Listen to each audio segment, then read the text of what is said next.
ሰላም እንዴት አላችሁ? የኢትዮ ታይምስ ቤተሰቦቻችን ለሰዓቱ የተመረጡ አዳዲስ መረጃዎችን ይዘንላችሁ ቀርበናል። ከመረጃዎቻችን መካከልም የሩሲያ የውጭ ጉዳይ ሚኒስትር ሰርጌይ ላቭሮቭ የዩክሬን ሰኞ ዕለት በፕሬዝዳንት ቭላዲሚር ፑቲን መኖሪያ ቤት ላይ ጥቃት ለመሰንዘር ሞክራለች የሚል መረጃ አጋርተዋል። ይህ መረጃ ተከትሎም የዩክሬኑ ፕሬዝዳንት ቮሎዲሚር ዜሌንስኪ የሩሲያን ክስ ውድቅ ማድረጋቸውን የተሰማው። ሙሉ መረጃውን በዜናችን በዝርዝር እናስደምጣችኋለን። ኤርትራ በዘር ማጥፋት ወንጀል ለቀረበባት ክስ በ60 ቀናት ምላሽ እንድትሰጥ ጥያቄ መቅረቡ ተሰምቷል። ኤርትራ በዘር ማጥፋት ወንጀል ለቀረበባት ክስ በ60 ቀናት ምላሽን እንድትሰጥ የአፍሪካ የሰብአዊና ሕዝቦች መብት ኮሚሽን መጠየቁን የቀይ ባህር አፋር ዲሞክራሲያዊ ድርጅት ገልጿል። ድርጅቱ ይህን የገለጸው የኤርትራ መንግስት በደናክል አካባቢ በሚገኘው የቀይ ባህር አፋር ሕዝብ ላይ በጉልህ እየደረሰ ያለውን መጠነ ሰፊ ስልታዊና መንግስታዊ መር የዘር ማጥፋት በሚመለከት ለአፍሪካ የሰብአዊና ሕዝቦች መብት ኮሚሽን ያቀረበውን የክስ ሂደት አስመልክቶ ከሰሞኑ በአዲስ አበባ በሰጠው ጋዜጣዊ መግለጫ ነው። ሙሉ መረጃውን በዜናችን በዝርዝር እንመለከተዋለን። ከነዚህ መረጃዎች በተጨማሪ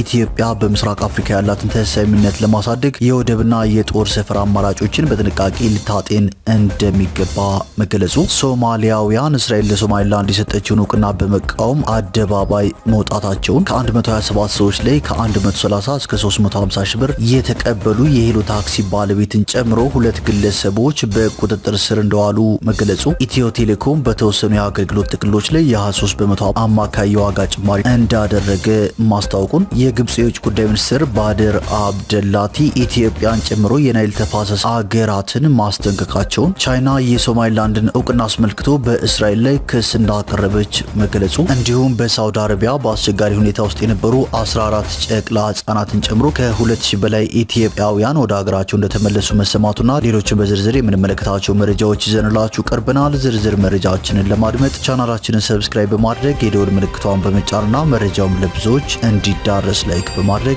እስከ መጨረሻው አብራችሁን ቆዩ።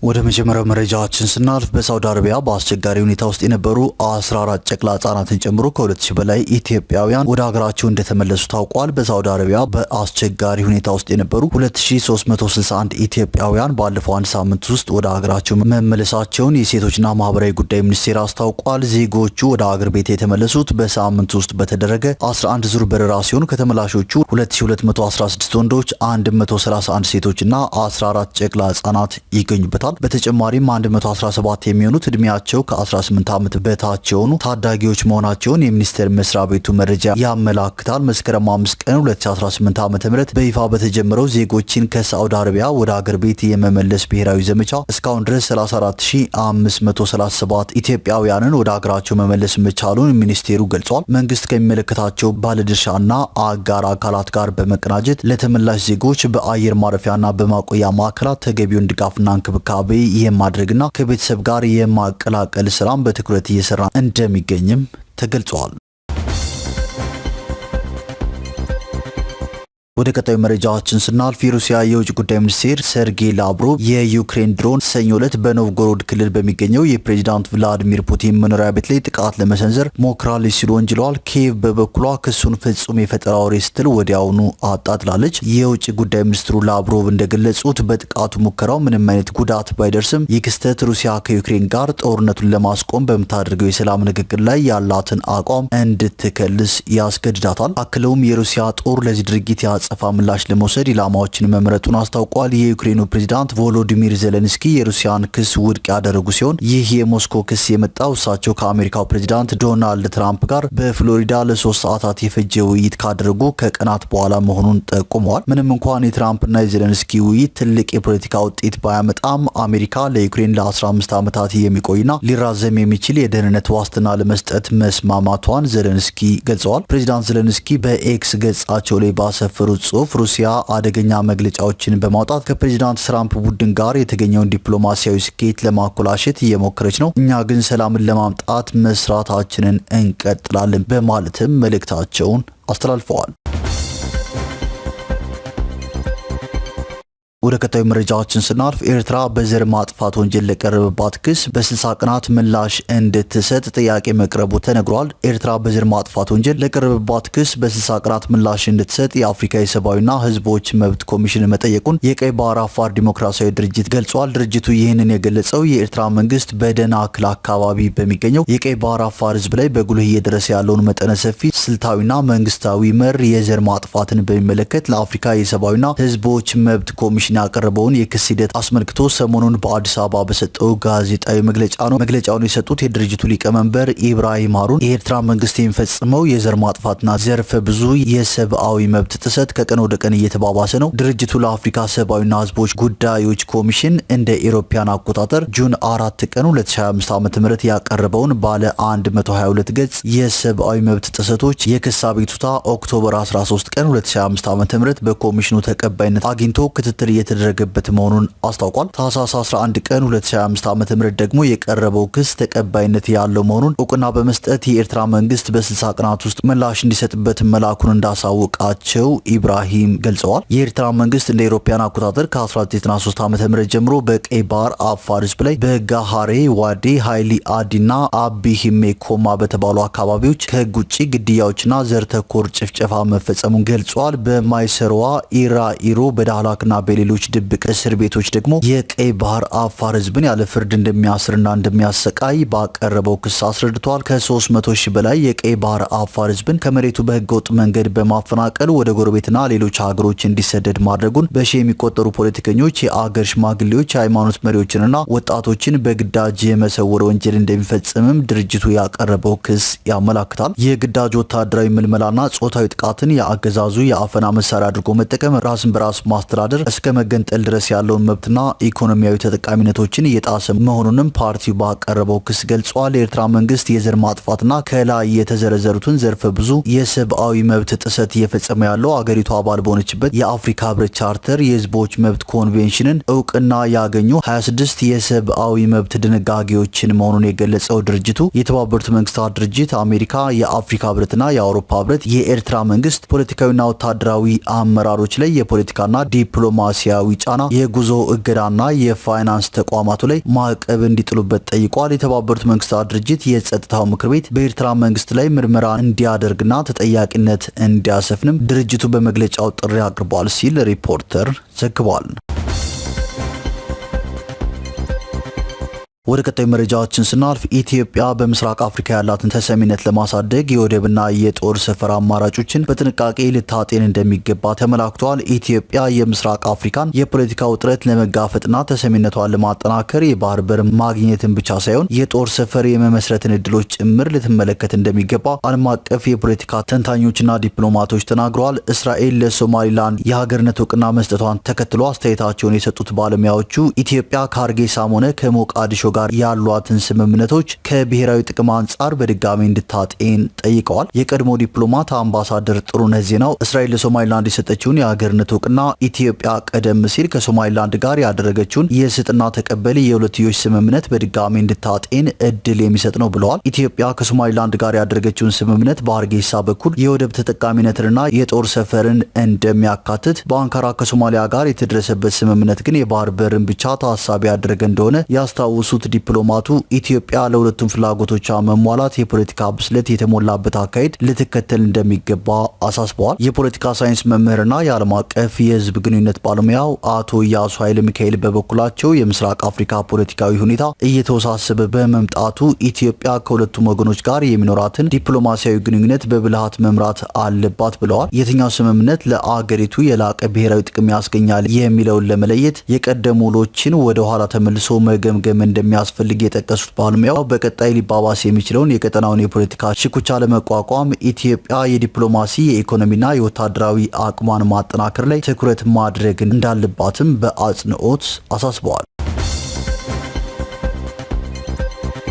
ወደ ቀጣዩ መረጃችን ስናልፍ ሶማሊያውያን እስራኤል ለሶማሊላንድ የሰጠችውን እውቅና በመቃወም አደባባይ መውጣታቸው ታውቋል። እንደ ኢሮፓያን አቆጣጠር በ1991 በሰሜን ሶማሊያ ነጻነቷን ያወጀችው እስራኤል ለሶማሊላንድ እውቅና ለመስጠት መወሰኗን በመቃወም በመቶዎች የሚቆጠሩ ሰዎች እሁድ በሶማሊያ ዋና ከተማ ሞቃዲሾ ተሰባስበዋል የሚል መረጃ ተሰምተዋል። ሰልፈኞቹ የሶማሌ ብሔራዊ መዝሙር በመዘመር ተቃውሞ የጀመሩ ሲሆን የእስራኤልን እርምጃ በማውገዝ የሶማሊያ ሉዓላዊነትና የግዛት አንድነት በማጉላት ሶማሊያ ከፋፍልም እናም ሶማሊላንድ ሶማሊያ ናት የሚሉ መፈክሮችን አሰምተዋል። ጸጥታን ለማስከበር የጸጥታ ኃይሎች በብዛት ተሰማርተዋል። ከሰልፈኞቹ መካከል አንዱ የሆነው መሐመድ አቦር ለአናዶሉ እንደተናገሩት ሶማሊያ ግዛቷን አልለቀቀችም እናም አሁንም ለማንም እንደማትሰጥ ተናግሯል። ለእስራኤልም ሆነ ለሌላ አገር የሚሰጠው የሶማሊያ መሬት እንደሌለ አጽንኦት ሰጥተው ሶማሊያ አንድ ናት፣ አንድም ሆና ትቀራለች በማለት ሶማሊያውያን ለአገራቸው ማንኛውንም መስዋዕትነት ለመክፈል ዝግጁ መሆናቸውን ተናግረዋል። ሌላው ተቃዋሚ አብዲ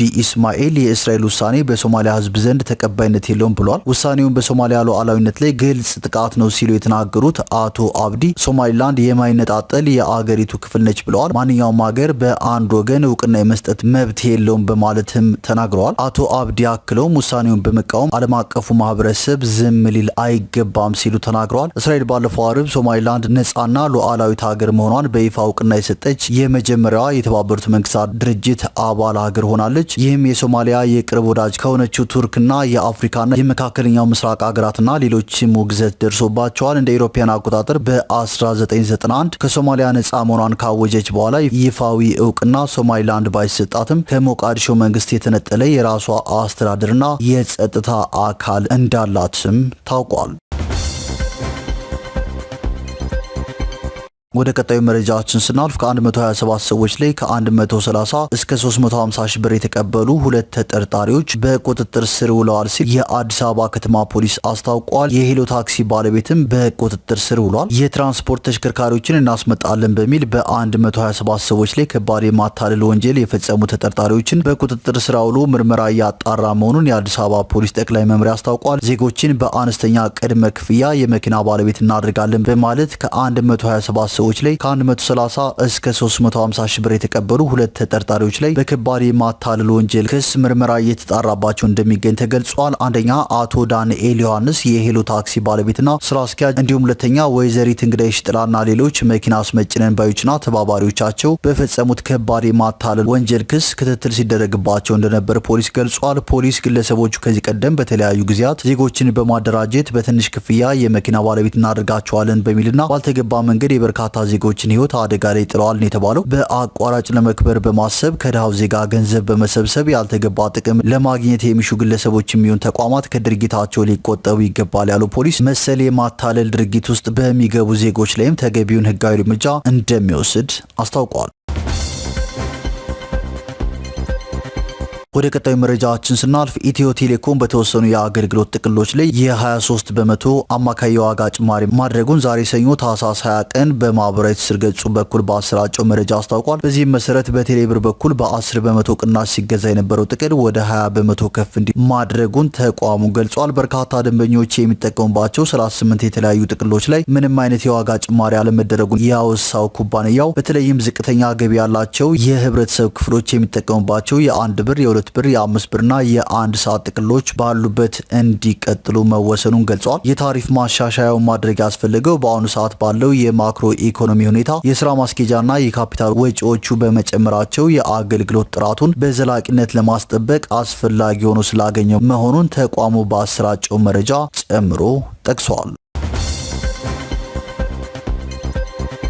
ወደ ቀጣዩ መረጃችን ስናልፍ ብሔራዊ ባንክ ፈቃድ የሌላቸውን የገንዘብ አስተላላፊ ኩባንያዎችንና ሌሎች ህገወጥ የሐዋላ አስተላላፊዎችን መጠቀም ሀገር ውስጥ የሚገኙ የሐዋላ ተቀባዮችን ችግር ላይ ይጥላል ሲል ማምሻውን ባወጣው ማሳሰቢያ አስጠንቅቋል። ባንኩ በውጭ ሀገር በሚገኙ የሐዋላ አስተላላፊዎች ላይ ብቻ ሳይሆን በአገር ውስጥ ህገወጥ የውጭ ምንዛሬ ተቀባዮች ላይ እርምጃ እየወሰደ መሆኑን ገልጿል። ውጭ የሚኖሩ ኢትዮጵያውያንና ትውልደ ኢትዮጵያውያን ገንዘብ የሚልኩላቸውን ዘመዶቻቸውንና ወዳጆቻቸውን ከእንግልትና ችግር ለመጠበቅ ህጋዊ አማራጮችን ብቻ እንዲጠቀሙ ባንኩ አሳስቧል። ባንኩ ሸጌ፣ አዱሊስ፣ አቫንቴ፣ ሬድሲ፣ ወርልድ ዳይሬክት ሊንክ፣ ራስ ማፔ፣ ዩኤስ ዋይር፣ ዞላና ታጂ ለአብነት በአገር ውስጥ ፈቃድ የላቸውም በማለትም አስታውቋል። ወደ ቀጣዩ መረጃችን ስናልፍ የግብጽ የውጭ ጉዳይ ሚኒስትር ባድር አብደላቲ ግብጽ በናይል ወንዝ አጠቃቀም ላይ ሊታለፉ የማይችሉ ቀይ መስመሮች አሏት በማለት ትናንት ለአንድ የሀገራቸው ቴሌቪዥን ጣቢያ በሰጡት ቃል የናይል ተፋሰስ ሀገራትን አስጠንቅቀዋል። አብደላቲ አንዱ የግብጽ ቀይ መስመር ከድርሻዋ አንድም ጠብታ ውሃ አለማስወገድ መሆኑን ጠቅሰዋል። ግብጽ ቀይ መስመሮቿን የማለፍ ሙከራ ካየች ፈጣን እርምጃ ትወስዳለች በማለትም አብደላቲ አስጠንቅቀዋል። አብደላቲ በናይል ወንዝ ላይ ከእንግዲህ ከግብጽ እውቅና ውጪ ማንም የተፋሰሱ ሀገር ግድብ እንዳይገነባ ጭምር አሳስበዋል። በተለይም የኢትዮጵያ ታላቁ ህዳሴ ግድብ ከተመረቀ ወዲህ የግብጽ ባለስልጣናት በግድቡ አስተዳደርና በአጠቃላይ በወንዙ ውሃ አጠቃቀም ላይ ያነጣጠሩ ተከታታይ ማስጠንቀቂያዎችን በማውጣት ላይ ይገኛሉ። ወደ ቀጣዩ መረጃችን ስናልፍ የሶማሊላንድ መንግስት እስራኤል ለሶማሊላንድ በሰጠቻት እውቅና ዙሪያ የተደረሰው ስምምነት ዲፕሎማሲያዊና ኢኮኖሚያዊ ይዘት ያለው እንጂ ለእስራኤል ወታደራዊ ጦር ሰፈር መስጠትን እንደማይጨምር አስታውቋል። የሶማሊላንድ ፕሬዚዳንታዊ ጽህፈት ቤት ኃላፊ ከድር አብዲ እስራኤል ለሶማሊላንድ የሰጠቻት እውቅና በማናቸውም አረብ አገር ወይም እስላማዊ አገር ላይ ያነጣጠረ አይደለም ብለዋል። የእስራኤል እውቅና ሶማሊላንድ ከአረቡ ዓለም ጋር ያላትን ግንኙነት በሚከዳ መልኩ የተሰጠ እንዳልሆነም አብዲ አብራርተዋል። የሶማሊላንድ መንግስት ይህንን ማብራሪያ የሰጠው በርካታ የአረብና መካከለኛው ምስራቅ ሀገራት የእስራኤልን ውሳኔ በብርቱ መቃወማቸውን ተከትሎ ነው። ወደ ቀጣዩ መረጃችን ስናልፍ ግብጽ የአፍሪካ ህብረት የሰላምና ጸጥታ ምክር ቤት እስራኤል ለሶማሊላንድ በሰጠችው እውቅና ዙሪያ ተሰብስቦ እንዲወያይ ጠይቃለች። ግብጽ የህብረቱ የሰላምና ጸጥታ ምክር ቤት የእስራኤልን ውሳኔ ውድቅ እንዲያደርግም ጥሪ አቅርባለች። በሌላ በኩል የተባበሩት መንግስታት ድርጅት የጸጥታው ምክር ቤት እስራኤል ለሶማሊላንድ በሰጠችው እውቅና ዙሪያ ለመምከር ዛሬ ይሰበሰባል ተብሎ ይጠበቃል። የጸጥታው ምክር ቤት በጉዳዩ ላይ ለመወያየት እንዲሰበሰብ የጠራችው የምክር ቤቱ ተለዋጭ አባል የሆነችው ሶማሊያ ናት። የጸጥታው ምክር ቤት ለስብሰባ ከመቀመጡ ቀደም ብሎ 21 የሙስሊምና አረብ ሀገራት የእስራኤልን ውሳኔ በመቃወም የጋራ መግለጫ አውጥተዋል። ሶማሊያ እስራኤል ለሶማሊላንድ የሰጠችውን እውቅና እንድታነሳ ያሳሰበች ሲሆን እስራኤል በበኩሏ በውሳኔዋ ላይ የሚነሳባትን ተቃውሞ ግብዝነት በማለትም አጣጥለዋለች። በተያያዘ መረጃ ደግሞ ቻይና የእስራኤልን እርምጃ ተቃውማለች። ቻይና የሶማሊላንድን እውቅና ማወገዟም ታውቋል። እስራኤልንም ለግል ጥቅም ተገንጣዮችን ትረዳለች በማለት ከሳለች። የቻይና የውጭ ጉዳይ ሚኒስትር ዛሬ ባወጣው መግለጫ ቤጂንግ የሶማሊያን የግዛት አንድነት ለመከፋፈል የሚደረገውን ማንኛውንም ሙከራ እንደምትቃወም አስታውቃለች። ሚኒስቴሩ ቻይና ለምስራቅ አፍሪካዊቷ ሀገር ሉዓላዊነት፣ አንድነትና የግዛት ታማኝነት ያላትን ድጋፍም አረጋግጧል። የሚኒስቴሩ ቃል አቀባይ ሊንጂያን ለመገናኛ ብዙሃን በሰጡት መደበኛ መግለጫ ማንኛቸውም ሀገራት ለራሳቸው የግል ጥቅም ሲሉ የሌላ ሀገር የውስጥ ተገንጣይ ኃይሎችን ማበረታታት ወይም መርዳት የለባቸውም ብለዋል። ቃል አቀባዩ የሶማሊላንድ ባለስልጣናት የመገንጠል እንቅስቃሴዎችንና ከውጭ ኃይሎች ጋር የሚያደርጉትን ትብብር እንዲያቆሙም ጥሪ አቅርበዋል። እስራኤል ባለፈው አርብ ራሷን የቻለች ሀገር እንደሆነች ያወጀችውን የሶማሊላንድ ሪፐብሊክን እንደ ሉዓላዊና ገለልተኛ ሀገር በይፋ እውቅና በመስጠትም የመጀመሪያዋ ሀገር ሆናለች።